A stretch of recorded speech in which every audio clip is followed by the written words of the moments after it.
people who complain but never create solutions. And a few years ago, I might get all my head in shame too, because I was one of those people. And it's very draining to have those people around you because they complain, complain, complain, but they never try to think and say, you know what, let me create a solution to this. What's the sense of complaining if you're not even creating a solution? I'm just saying, hear me up.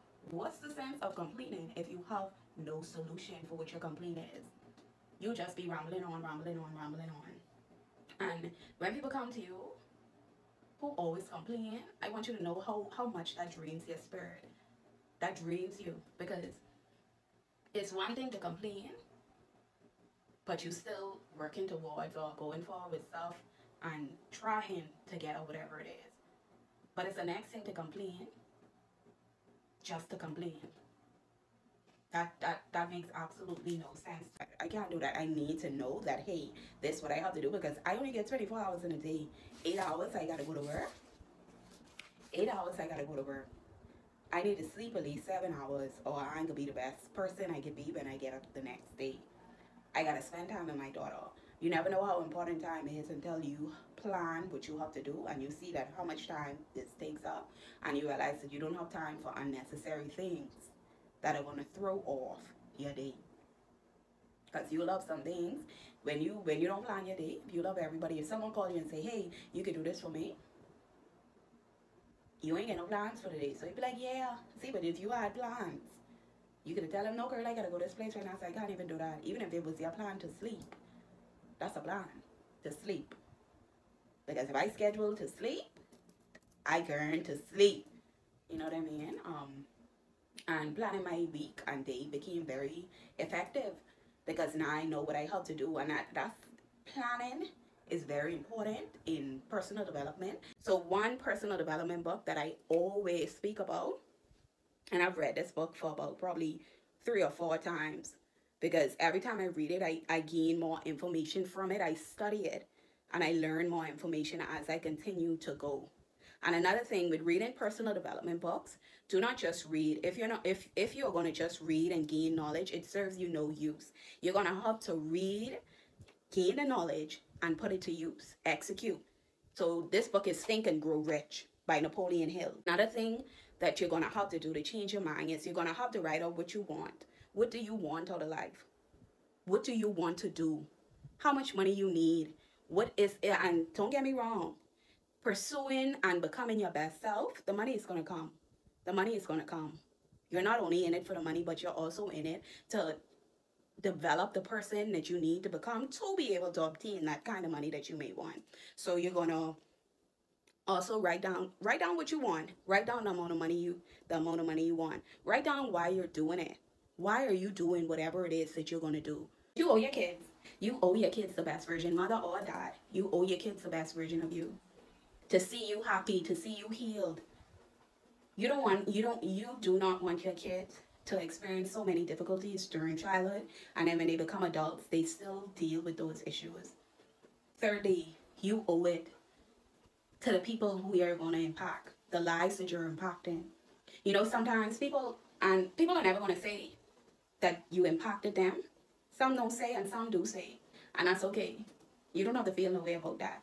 But someone may be watching you and they may be saying, wow, you know, I've seen him become the best version of themselves. I've seen them heal. I've seen them, you know, become more happy. And that may inspire them. You never know who's watching. You never know who is just, you know, watching you and being inspired by what it is that you're doing. Don't compromise nothing for nobody. Don't compromise nothing for nobody. If that's your values, that's your beliefs, stand on it. Stand on it, don't waver. Because when people see you shaky, when they see you wavering, they take advantage of you. And they'll always keep coming back to you. Because they know that, hey, this person, you know, they don't stand on they don't stand their ground. So now we're going to get into the healthy boundaries. You can say no. This is the first one. You can say no without feeling guilty. And you are okay when others say no to you. I want you to get that last part. I want you to get the last part. Because a lot of people, they are okay with saying no to people, but they're not okay when someone says no to them. You have to respect people's boundaries. Just like you want them to respect your boundaries, you have to respect others' boundaries. See, your vision supersedes everything else. Your vision supersedes everything else. Sometimes God will give you a vision of where your life is heading, but now you got to come back into reality and live that vision. Sometimes we want a big vision, but we don't want the work that comes along with it. We don't want the things that come along with the journey. You just gotta trust that the journey that you're on. You gotta trust that the path you're taking is going to get you to your vision. And even if you stray off of that path, the Bible says in all things, every single thing good or bad works together. Even if in your environment, in your family, whatever it is, if you don't see the example of what you want, you have to create it. It got to the point where I was just tired of seeing the same thing over and over and over. And especially if it's not producing me any results. I don't like staying the same. I don't like to stay at the same level forever and ever and ever. I want to keep elevating. Like I always tell you guys on this podcast that humans should always evolve. We must. It's a must. That's what we were created to evolve. We were created to keep evolving. And even in growing up, I didn't come from a wealthy family. I wasn't afforded some of the things that persons who probably came from a wealthy family had. And because I didn't see that, I realized that I have to be the change.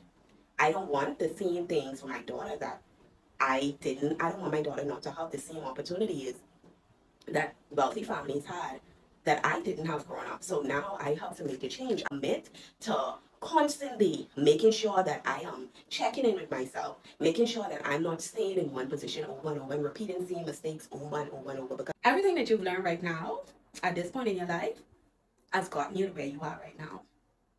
But to get to that next level, there are going to be some new things that you got to go through. There are going to be some new things that you're unfamiliar with.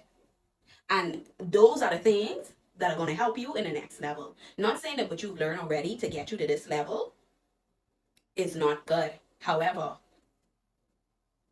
they are not the things that are going to help you to navigate this next level that you're going through. Sometimes the situations in our lives that may be causing us to be anxious. It may be draining our mental health. And we just can't see it. A good thing to do as well is to self-reflect. Self-reflect on the things in your life. How they make you feel. And then you'll be able to know what it is that is causing you to be anxious. That is, causing your anxiety levels to increase. And you also have to be willing to let go of it. And I know there's some things that we just don't want to let go of. I've been there. But sometimes when those things causing our anxiety levels to increase, that's God telling us, let go.